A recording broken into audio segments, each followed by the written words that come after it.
মৰমৰ ছাত্ৰ-ছাত্ৰীসকল তোমালোক সকলোকে আমাৰ এই চেনেলটোলৈ পুনৰবাৰ স্বাগতম জনাইছোঁ। আজিৰ এই ভিডিঅ'টো নবোদয় বাছনি পৰীক্ষা দিব বিচৰা প্ৰত্যেকজন ছাত্ৰ-ছাত্ৰীৰ বহুত বেছি ইম্পৰ্টেণ্ট হয়। তোমালোকে ইয়াত বহুতো কথা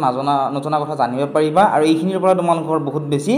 হেল্প হ'ব। ঠিক আছে, বহুতো ছাত্ৰ-ছাত্ৰীয়ে এইখিনি কথা নজনাৰ বাবেই পৰীক্ষাত তেওঁলোকে ফেইল কৰে। পঢ়াত ভাল হ'লে নহ'ব, গোটেইখিনি বস্তু জানিব লাগিব, তেতিয়াহে তোমালোকে পাছ কৰিবা। এতিয়া চোৱা, মেইন কথাটো হ'ল যে তোমালোকৰ সময় কিমান থাকে। সময় থাকে তোমালোকৰ 2 ঘণ্টা, হয়নে? মুঠ নম্বৰ কিমান থাকে তোমালোকৰ 100। এতিয়া প্ৰশ্ন তোমালোকৰ কিমানটা থাকে? সময় থাকে 2 ঘণ্টা, মুঠ নম্বৰ থাকে 100, প্ৰশ্ন থাকে তোমালোকৰ 80টা, হয়নে? প্ৰশ্ন তোমালোকৰ 80টা প্ৰশ্ন থাকে। গতিকে এই 2 ঘণ্টাত কিমান মিনিট? 2 ঘণ্টাত আমি পাওঁ 1 ঘণ্টাত যিটো 60 মিনিট, 2 ঘণ্টাত 120 মিনিট, হয়নে? 120 মিনিটত তোমালোকে 80টা প্ৰশ্নৰ উত্তৰ তোমালোকে উলিয়াবলৈ লাগিব। অৰ্থাৎ তোমালোকে প্ৰত্যেকটো প্ৰশ্নত 1 মিনিট 30 ছেকেণ্ড, ঠিক আছে, অৰ্থাৎ 1.5 মিনিটকৈ তোমালোকে সময় পাবা। ঠিক আছে, 1 মিনিট 30 ছেকেণ্ড প্ৰত্যেকটো প্ৰশ্নত তোমালোকে পাবা।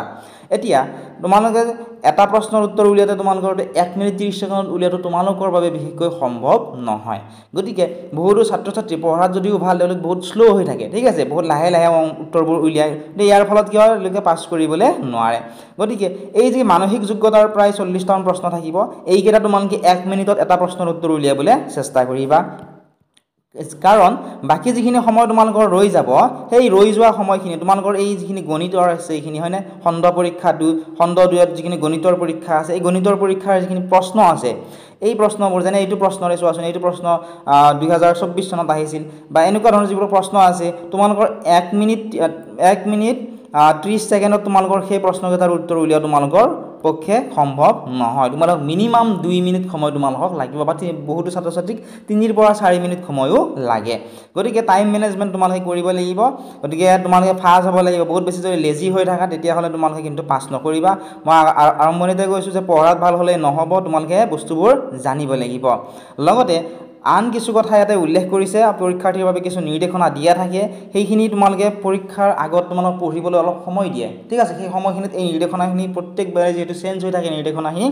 গতিকে তোমালোকে পঢ়ি চাবা। এতিয়া 2024 চনত কি নিৰ্দেশনা দিছিলে চোৱাচোন। 24 চনত দিছিল যে তোমাক OMR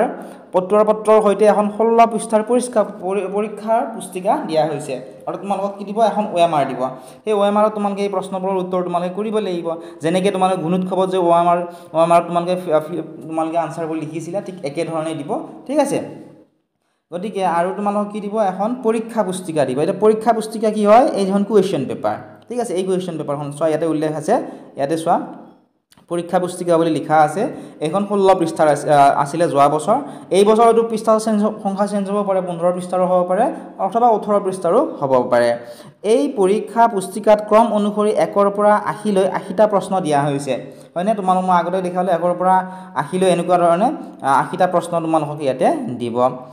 আৰু কৈছে যে পৰীক্ষা পুস্তিকাৰ পৃষ্ঠা গণি চোৱা আৰু সঠিক ক্ৰমত আছেনে নাই চাই লোৱা। অৰ্থাৎ পৰীক্ষা যিখন পুস্তিকা, এইখন হৈছে পৰীক্ষা পুস্তিকা, হয়নে? ইয়াৰে পৃষ্ঠাবোৰ কি কৰিব দিছে? তোমালোকক গণি চাব দিছে আৰু সঠিক ক্ৰমত আছেনে নাই চাই লোৱা। যেনে সঠিক ক্ৰমত মানে ইয়াতে তোমালোকে এই কুৱেশ্যন নাম্বাৰবোৰ তোমালোকে চাব পাৰা, 1 নম্বৰ, 2 নম্বৰ, এনেকুৱা ধৰণে ইয়াতে 5 নম্বৰ চিৰিয়েলি আছেনে নাই তোমালোকক চাব দিছে। কাৰণ আগৰ পৰীক্ষাত যিহেতু সৰু ল'ৰা-ছোৱালী তেওঁলোকে গম নাপায়, আগৰ পৰীক্ষাত 2 বছৰমান এনেকুৱা ধৰণৰ প্ৰব্লেম হৈছিল যে কুৱেশ্যন পেপাৰখনত এনেকুৱা ধৰণৰ প্ৰব্লেম আছিলে, 1-2টা পেজ কোনোবাখন পেপাৰত নাছিলে। গতিকে ছাত্ৰ-ছাত্ৰীসকলৰ সুবিধা বাবে ইয়াতে এইখিনি উল্লেখ কৰিছে, যাতে ছাত্ৰ-ছাত্ৰীসকলে এইখিনি চাই ল'ব পাৰে। লগতে কৈছে যে পৰীক্ষা পুস্তিকা আৰু OMR উত্তৰ পত্ৰৰ সংখ্যা তথা কোড একে হয়নে চাই লোৱা। লগতে কৈছে যে পৰীক্ষা পুস্তিকা আৰু OMR উত্তৰ পত্ৰৰ সংখ্যা কোড, যেনেকৈ এইটোৰ কথা কৈছে, এইখিনি তোমালোকে চাই ল'বা। ঠিক আছে, ইয়াতে ৰোল নম্বৰ তোমালোকে লিখিব লাগিব, আৰু এইখিনি পৰীক্ষা পুস্তিকাৰ নম্বৰ, এইবিলাক তোমালোকে মিলাই ধুনীয়াকৈ চাব লাগিব তোমালোকৰ OMRখনৰ লগত মিলিছেনে নাই। ঠিক আছে, যদি কিবা কাৰণত পৰীক্ষা পুস্তিকা আৰু OMR উত্তৰ পত্ৰৰ বিসংগতি আছে, নিৰীক্ষক উভতাই দি নতুন পৰীক্ষা পুস্তিকা তথা OMR উত্তৰ পত্ৰ লোৱা। যদি কিবা কাৰণত প্ৰব্লেম থাকে, প্ৰব্লেমটো নহয়, তথাপিও 2-এটা কেতিয়াবা প্ৰব্লেম হ'ব পাৰে। ঠিক আছে, গতিকে যদি কিবা প্ৰব্লেম থাকে, যেনে ইয়াৰে যিটো কোড আছে, এইটো কোডৰ লগত তোমালোকৰ যিখন OMRৰ কোডটো যদি মিলা নাই, তেতিয়াহ'লে তোমালোকক কি কৰিছে? যিজন নিৰীক্ষক থাকে, যেনে তোমালোকৰ ক্লাছত পৰীক্ষা হলত যিজন নিৰীক্ষক থাকিব, তেওঁক কি কৰিব দিছে? ক'ব দিছে, আৰু এখন নতুন OMR পত্ৰ তোমালোকক ল'বলৈ কৈছে। 2 নম্বৰত কৈছে যে তলত উল্লেখ কৰা ধৰণে প্ৰশ্নৰ উত্তৰ কেৱল OMR উত্তৰ পত্ৰত দিবা ঠিক আছে তোমালোকে OMR উত্তৰ পত্ৰত চোৱা ইয়াতে এনেকুৱা ধৰণৰ থাকিব যেনে প্ৰশ্নবোৰ দিয়া থাকিব যেনে ধৰা কুৱেশ্যন নম্বৰ 37 ৰ ইয়াতে তোমালোকে চোৱাচোন এইখিনিত 37 ৰ অপচন নম্বৰ সি কাৰেক্ট আনসাৰ এনেকুৱা ধৰণে OMR তোমালোকে কালাৰ কৰিবলৈ লাগিব পৰীক্ষাৰ্থীয়ে OMR উত্তৰ পত্ৰত উচিত স্থানত উত্তৰ দিব লাগিব OMR পত্ৰখনৰ উচিত স্থানত অৰ্থাৎ যদিহে তোমালোকৰ ধৰা কুৱেশ্যন নম্বৰ 37 ৰ অৰ্থাৎ এই প্ৰশ্নটোৰ ধৰি লোৱা তোমাৰ সি নম্বৰটো শুদ্ধ তোমালোকে যদি ইয়াৰে এনেকুৱা ধৰণে তোমালোকে কালাৰ কৰি দিয়া এনেকুৱা এইটো তোমালোকৰ অটোমেটিক কেনসেল হ'ব ঠিক আছে তোমালোকে এই যেটো বৃত্ত আছে এই বৃত্তটোৰ বাহিৰত তোমালোকে কোনোদিন কালাৰ নকৰিবা ঠিক আছে লাহে লাহে কালাৰ কৰি দিবা তোমালোকে আশা কৰিছো তোমালোকে ধুনিয়াকৈ এইখিনি বুজি পালা নেক্সট কৈছে যে OMR উত্তৰ পত্ৰত পৃষ্ঠা 1ত দিয়া নিৰ্দেশনা অনুসৰি প্ৰত্যেক প্ৰশ্নৰ বাবে কেৱল এটা বৃত্তহে কলা কৰিবলৈ লাগিব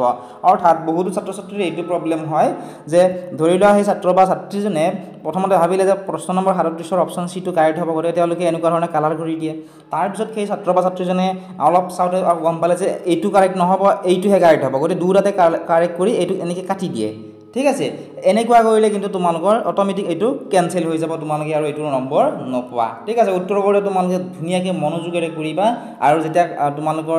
ভাবিবা যে এইটো কাৰেক্ট হ'ব তেতিয়াহে তোমালোকে কালাৰ কৰিবা ঠিক আছে এতিয়া নেক্সট আমি চাওঁ আহাজন 3 নম্বৰত কি দিয়া আছে 3 নম্বৰত দিছিল যে প্ৰত্যেক প্ৰশ্নৰ বাবে 4টা সম্ভাৱ্য উত্তৰ দিয়া হ'ব তাৰে কেৱল এটাহে উত্তৰ শুদ্ধ হয়নে 4টা অপচন দিয়া থাকে তাৰে এটাহে শুদ্ধ হ'ব পৰীক্ষাৰ্থীয়ে শুদ্ধ উত্তৰ বিচাৰি উলিয়াই কাষত থকা বৃত্তটো কোলা কৰিবলৈ যেটো শুদ্ধ হয় তাত কোলা কৰিবা ঠিক আছে উদাহৰণস্বৰূপে প্ৰশ্ন নম্বৰ 37 ৰ বাবে তোমালোকৰ উত্তৰ সি হয় তেন্তে সি অন্তৰ্গত বৃত্তটো ঠিক তেনেদৰে কোলা কৰা যেদৰে তলত দেখুৱা হৈছে ঠিক আছে এনেকুৱা ধৰণে কোলা কৰিবলৈ লাগিব এইটো মই বুজাই দিলো এটা নেক্সট তোমালোকে চোৱা 4 নম্বৰৰ নিয়মটো কি দিছে 4 নম্বৰত কৈছে যে OMR উত্তৰ পত্ৰত লিখিবলৈ কেৱল নীলা বা কোলা বল পইণ্ট পেনহে ব্যৱহাৰ কৰিবা পৰীক্ষাৰ্থীয়ে বল পইণ্ট পেন নিজে আনিব লাগিব কাট পেন্সিল ব্যৱহাৰ কৰিব নোৱাৰিবা ঠিক আছে বহুতো ছাত্ৰ ছাত্ৰী কাট পেন্সিল লৈ যায় গতিকে তোমালোক কি কৈছে তোমালোকে কাট পেন্সিল ব্যৱহাৰ কৰিব নোৱাৰিবা তোমালোকে কেৱল নীলা বা কোলা বল পইণ্ট পেন কিনিবলৈ পাই নহয় গতিকে পৰীক্ষা দিয়াৰ আগত তোমালোকে লৈ যাব লাগিব সেই নীলা বা কোলা বল পইণ্ট পেনেৰে তোমালোকে কি কৰিব লাগিব তাতে কালাৰ কৰিবলৈ লাগিব ঠিক আছে আৰু পৰীক্ষাৰ্থীয়ে বল পেন নিজে লগত লৈ যাব লাগিব তাত তোমালোক কিন্তু নিদিয়ে এতিয়া নেক্সট চাওঁ হাজন 5 নম্বৰত কি দিছে যে পৰীক্ষাৰ সময় 11:30 ৰ পৰা 1:30 লৈকে 2 ঘণ্টাৰ বাবে হ'ব অৰ্থাৎ যোৱা বছৰ 11:30 ৰ পৰা 1:30 লৈকে 2 ঘণ্টাৰ সময় পৰীক্ষা আছিল এইবাৰ 2 ঘণ্টাই হ'ব কিন্তু টাইমটো হয়তো চেঞ্জ কৰি দিব পাৰে এবাৰ 10:30 ৰ পৰা দিব পাৰে 12:30 লৈকে ঠিক আছে এতিয়া নেক্সট চোৱাচোন ইয়াত 3টা খণ্ড থাকিব আৰু কেৱল বস্তুনিষ্ঠ ধৰণৰ প্ৰশ্নহে থাকিব তাত 3টা খণ্ড থাকিব এই খণ্ডকেইটা হৈছে খণ্ড 1ত থাকিব মানসিক যোগ্যতা পৰীক্ষা খণ্ড 2 গণিত পৰীক্ষা আৰু খণ্ড 3ত ভাষা পৰীক্ষা ঠিক আছে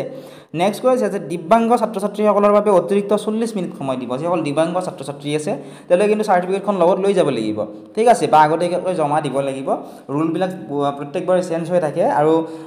তেওঁলোকক 40 মিনিট অতিৰিক্ত সময় দিব কিন্তু তোমালোকক নিদিয়ে যিসকল দিব্যাংগ নহয় তেওঁলোকক কিন্তু 40 মিনিট সময় অতিৰিক্তভাৱে নিদিয়ে নিৰ্ধাৰিত সময়ৰ ভিতৰতে উত্তৰখিনি কৰিব লাগিব 7 নম্বৰত দিছিল যে প্ৰত্যেক পৰীক্ষাৰ্থীক 3টা খণ্ড থকা এখন পৰীক্ষা পুস্তিকা দিয়া হ'ব হয়নে প্ৰথম খণ্ডত চোৱাচোন ইয়াতে মানসিক যোগ্যতা পৰীক্ষা লিখা থাকিব এনেকুৱা ধৰণৰ 3টা খণ্ড তোমালোকে পাবা মানসিক যোগ্যতা পৰীক্ষাত প্ৰায় 40টা প্ৰশ্ন আহিব তাৰ পিছত চোৱাচোন তাৰ পিছত গণিত পৰীক্ষাৰ এনেকুৱা ধৰণৰ খণ্ড বুলি ধুনিয়াকৈ ইয়াতে লিখা থাকিব আশা কৰিছো তোমালোকে ধুনিয়াকৈ বুজি পালা এইখিনি যেসকল ছাত্ৰ ছাত্ৰীৰ বুজি পোৱাত অসুবিধা হৈছে ভিডিঅটো 2-3 বাৰ চাবা তেতিয়া তোমালোকে বুজি পাবা আৰু তোমালোকে মা-দেউতাৰ অলপ সহায় লবা ভিডিঅটো চাওতে যদি তোমালোকে বুজি নোপোৱা এতিয়া নেক্সট আমি চাওঁ আহাজন 8 নম্বৰ নিয়মটো 8 নম্বৰ নিয়মটোত কৈছিল যে তলত দিয়া ধৰণে 100 নম্বৰৰ 80টা প্ৰশ্ন থাকিব এতে চোৱা মানসিক যোগ্যতা পৰীক্ষাৰ থাকিব 40টা প্ৰশ্ন নম্বৰ থাকিব 50 গণিত পৰীক্ষাৰ থাকিব তোমালোকৰ 20টা প্ৰশ্ন নম্বৰ থাকিব 25 আৰু ভাষা পৰীক্ষাত থাকিব 20টা প্ৰশ্ন তাতো নম্বৰ থাকিব তোমালোকৰ 25 ঠিক আছে আশা কৰিছো তোমালোকে বুজি পাইছা এটা নেক্সট 9 নম্বৰ সকলো প্ৰশ্নৰ উত্তৰ কৰিব লাগিব প্ৰত্যেক প্ৰশ্নৰ বাবে সমান নম্বৰ থাকিব তোমালোকে যদি এই পৰীক্ষাত বহুতো ছাত্ৰ ছাত্ৰী কি কৰে যে এইখিনি আৰু নকৰো ভাগৰ লাগিল বা এইখিনি নোৱাৰো তেনেকুৱা নহয় তোমালোকে গোটেইখিনি উত্তৰ কৰিব লাগিব তেতিয়াহে তোমালোকৰ পাছ কৰাৰ চান্স আছে যদি গোটেইখিনি উত্তৰ নকৰা অটোমেটিক তোমালোকে ফেইল বুলি ধৰি লবা ঠিক আছে নেক্সট যদি আমি চাও 10 নম্বৰটো ইয়াত কৈছে যে প্ৰত্যেক খণ্ডত উত্তীৰ্ণ হ'বলৈ তুমি প্ৰত্যেক খণ্ডৰ উত্তৰ কৰিব লাগিব প্ৰত্যেকটো খণ্ডত উত্তীৰ্ণ হ'ব অৰ্থাৎ কোৱালিফাই হ'বলৈ তুমি প্ৰত্যেকটো খণ্ডৰে উত্তৰ কৰিব লাগিব যেনে ধৰা গণিতৰখিনিত বহুত ছাত্ৰ-ছাত্ৰীয়ে এইখিনিয়ে টান পায় এইখিনি বহুত ছাত্ৰ-ছাত্ৰীয়ে নকৰিলে কি হ'ব অটোমেটিক তোমালোকে ফেইল হ'বা ঠিক আছে নেক্সট চোৱাচোন 11 নম্বৰ খণ্ড 1ত 10টা ভাগ আছে প্ৰত্যেক ভাগৰ বেলেগ বেলেগ নিৰ্দেশনা দিয়া হৈছে এতিয়া চোৱা খণ্ড 1 ইয়াতে চোৱাচোন তোমালোকে খণ্ড 1ত কি আছে 10টা ভাগ আছে যেনে ইয়াতে উল্লেখ আছে যে ভাগ 1 হয়নে নেক্সট তোমালোকে চোৱাচোন ইয়াতে ভাগ 2 লিখা আছে হয়নে ঠিক একে ধৰণে আমি যদি ইয়াতে চাও ভাগ 3 দিয়া আছে নেক্সট ইয়াতে চোৱা তোমালোকে ভাগ 3 এনেকুৱা ধৰণে ভাগ 4 তোমালোকৰ বাবে দিয়া থাকিব এতিয়া প্ৰত্যেকটো ভাগতে তোমালোকে যদি ভালদৰে চোৱা প্ৰত্যেকটো ভাগতে নিৰ্দেশনা দিয়া আছে হয়নে অৰ্থাৎ ভাগ 3ৰ যিখিনি প্ৰশ্ন উত্তৰ কৰিব লাগিব সেইখিনিৰ পৰা অতিৰিক্তকৈ তোমালোকক নিৰ্দেশনা দিছে এই নিৰ্দেশনাখিনি পঢ়িব লাগিব ঠিক আছে এই নিৰ্দেশনাখিনি নপঢ়াকৈ যদি উত্তৰ উলিয়াবলৈ চেষ্টা কৰা তেতিয়া তোমালোকৰ পৰীক্ষা বেয়া হ'ব অৰ্থাৎ তোমালোকৰ আনসাৰটোৱে নিমিলিব নেক্সট যদি আমি চাওঁ 12 নম্বৰ নিয়মটোত কৈছিল যে ওএমআৰ উত্তৰ পত্ৰত ঘহি লিখা অৰ্থাৎ অভাৰ ৰাইটিং কৰা অথবা চিন দিয়া বা কটাকটি কৰা বা শুদ্ধ কৰিবলৈ বগা তৰল পদাৰ্থ ৰবৰৰ মছা আদি কামবোৰ তোমালোকে কৰিবলৈ নোৱাৰিবা যিখন তোমালোকৰ ওএমআৰ চিট দিব তাত তোমালোকে কোনোদিনে ঘহি নকৰিবা এনেকুৱা ধৰণৰ অভাৰলেপিং তোমালোকে কেতিয়াও নকৰিবা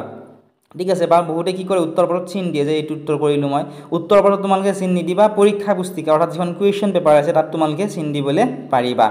যদিহে তোমালোকে শুদ্ধ কৰিবলৈ বগা অৰ্থাৎ হোৱাইটনাৰ যদি কোনোবাই লগত লৈ যোৱা মনে সেইবোৰ যদি ইউজ কৰা তোমালোকে বা ৰবৰৰে যদি মোচা তোমালোকে তেতিয়াও তোমালোকৰ সেইটো কুৱেশ্যনৰ আনসাৰ অটোমেটিক তোমালোকৰ কেনসেল হৈ যাব আৰু এনে ধৰণৰ উত্তৰৰ মূল্যাঙ্কন কৰা নহব অৰ্থাৎ তোমালোকৰ সেইটো যদি শুদ্ধও হয় তোমালোকক সেইটো কি কৰিব নম্বৰটো তোমালোকক নিদিব নেক্সট কৈছে যে ওএমআৰ উত্তৰ পত্ৰত কোনো ধৰণৰ চিন তোমালোকে নিদিবা ওএমআৰ উত্তৰ পত্ৰত এবাৰ উত্তৰ চিহ্নিত কৰাৰ পিছত খালখলনি কৰিবলৈ নোৱাৰিবা মই আগতে ক'লো বহুত ছাত্ৰ-ছাত্ৰীৰ প্ৰবলেমটো হয় যে 1 নম্বৰত ধৰি লোৱা 4টা অপচন আছে হয়নে প্ৰথমতে সেই ছাত্ৰ বা ছাত্ৰীজনে ভাবে যে চি নম্বৰটো শুদ্ধ হ'ব ধুনীয়াকৈ চিন দি লয় তাৰ পিছত সেই ছাত্ৰ বা ছাত্ৰীজনে ভাবে যে চি নম্বৰটো শুদ্ধ নহয় এই নম্বৰটোৱে শুদ্ধ হ'ব লাগিছিল গতে এই নম্বৰটো কি কৰে ধুনীয়াকৈ চিন দিয়ে গতিকে এনেকুৱা কৰিলে কি হ'ব অটোমেটিক সেইটো নম্বৰ তোমালোকৰ কটা যাব নেক্সট আমি যদি চাওঁ 13 নম্বৰ নিয়মটো ইয়াতে কৈছে যে ওএমআৰ উত্তৰ পত্ৰত বাহিৰা কাম অৰ্থাৎ ৰাফ ৱাৰ্ক তোমালোকে নকৰিবা বাহিৰা কাম কৰিবলৈ পৰীক্ষা পুস্তিকাৰ 16 নম্বৰ পৃষ্ঠা তোমালোকে ব্যৱহাৰ কৰিবা অৰ্থাৎ বহুতো ছাত্ৰ-ছাত্ৰীক এই যিখিনি গণিতৰ যিখিনি প্ৰশ্ন তোমালোকৰ খণ্ডটোত গণিতৰ যিখিনি প্ৰশ্ন থাকে এই প্ৰশ্নখিনিৰ উত্তৰ উলিয়াবলৈ তোমালোকৰ কিহৰ প্ৰয়োজন হয় তোমালোকক এক্সট্ৰা তোমালোকৰ পেজৰ প্ৰয়োজন হয় হয়নে গতিকে তোমালোকতো পেজটো লগত নিব নিদিয়ে গতিকে তোমালোকৰ সুবিধাৰ বাবে কি কৰিছে ইয়াতে চোৱাচোন একেবাৰে শেষত হয়নে 15 নম্বৰ পৃষ্ঠালৈকে কি আছিল তোমালোকৰ প্ৰশ্নবোৰ আছিল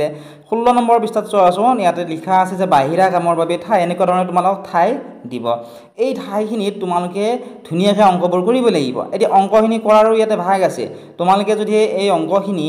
যদি ইয়াতে ধৰা 2 নম্বৰ প্ৰশ্নটোৰ উত্তৰ তোমালোকে ইয়াতে কৰিলা কৰোতে তোমালোকে প্ৰায় ধৰা এইখিনি পেজ তোমালোকে শেষ কৰি পেলালা এনেকুৱা নকৰিবা তোমালোকে ইয়াতে যদি এটাই তোমালোক পেজ দিছে হয়নে তোমালোকে একেবাৰে এইখিনিৰ পৰা উত্তৰ কৰিবা এইখিনিৰ পৰা ধুনীয়াকৈ ধৰা 2 নম্বৰৰ উত্তৰ এইখিনি শেষ কৰিলা 3 নম্বৰৰ উত্তৰৰ কাৰণে এইখিনি ঠাই ললা 4 নম্বৰৰ উত্তৰৰ কাৰণে এইখিনি ঠাই ললা ঠিক আছে এনেকুৱা ধৰণে কৰিবা নহলে তোমালোকৰ সেই পাঠটো শেষ হ'ব অংকখিনি তোমালোকে কৰি চাবলৈ নোৱাৰিবা আশা কৰিছো তোমালোকে ধুনীয়াকৈ বুজি পালা আৰু ভিডিওটোৰ পৰা তোমালোকে উপকৃত হ'বা নেক্সট যদি আমি চাওঁ নেক্সট নিয়মটো ইয়াতে কৈছে যে প্ৰত্যেক 30 মিনিটৰ মূৰে মূৰে ঘণ্টা বজোৱা হ'ব মই যেহেতু আগৰে পৰা ভিডিও বনাই আছিলোঁ বা আমাৰ অফলাইনতো আমাৰ ক্লাছ কৰাও গতিকে ছাত্ৰ-ছাত্ৰীসকলে পৰীক্ষা দি আহি প্ৰায়ে কয় যে স্যাৰ মই কনফিউজ হৈ গৈছিলোঁ কেনেকুৱা ধৰণৰ কনফিউজ যেহেতু আমাৰ যিবিলাক নৰ্মেল যিবিলাক পৰীক্ষা হয় সেই পৰীক্ষাবোৰত 1 ঘণ্টাৰ মূৰে মূৰে কি কৰা হয় ঘণ্টা বজোৱা হয় হয়নে কিন্তু তাত কি কৰিব তোমালোকক 1 ঘণ্টাৰ মূৰত ঘণ্টা নবজাত প্ৰত্যেক 30 মিনিটৰ মূৰে মূৰে ঘণ্টা বজাব গতিকে তাত যেহেতু 30 মিনিটৰ মূৰে মূৰে ঘণ্টা বজায় গতিকে ছাত্ৰ-ছাত্ৰীসকলে এইবিলাকতো ইমান বেছি পঢ়ি নাচা যেহেতু সৰু সৰু ল'ৰা ছোৱালী ছাত্ৰ বা ছাত্ৰীজনে ভাবে যে 1 ঘণ্টা সময় আমাৰ গ'লেই গতিকে তেওঁলোকৰ কি হয় আৰু তেওঁলোকে মানে খৰকে উত্তৰ কৰিবলৈ চেষ্টা কৰে ফলত কি হয় তেওঁলোকৰ পৰীক্ষা বেয়া হয় গতিকে তোমালোকে এইটো ভুল নকৰিবা নেক্সট কৈছে যে 15 নম্বৰত কোনো ধৰণৰ ঋণাত্মক মাৰ্কিং কৰা নহ'ব তে ঋণাত্মক মাৰ্কিং অৰ্থাৎ নিগেটিভ মাৰ্কিং তোমালোকৰ নাথাকিব অৰ্থাৎ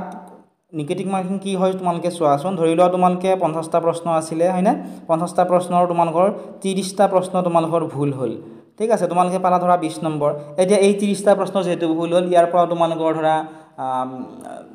আধা নম্বৰকৈ তোমালোকৰ কাটি দিব নিগেটিভ মাৰ্কিং থাকে অৰ্থাৎ 20 নম্বৰৰ পৰা তোমালোকে 30 নম্বৰ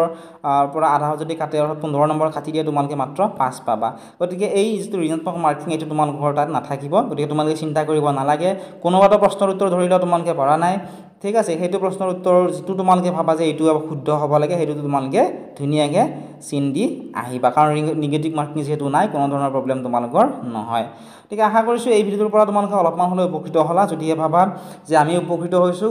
তোমালোকে তোমালোকৰ বন্ধু বান্ধৱীসকলৰ লগতো ভিডিঅ'টো শ্বেয়াৰ কৰি দিবা আৰু আমাৰ অনলাইন ক্লাছত যিসকল ছাত্ৰ ছাত্ৰী জইন কৰা নাই এতিয়াই জইন কৰি ল'বা মাত্ৰ 199 টকাত তোমালোকে 1 বছৰৰ কাৰণে অনলাইন ক্লাছ কৰিব পাৰিবা গতিকে ইয়াতকৈ কমত তোমালোকে আৰু ক'তো অনলাইন ক্লাছ তোমালোকে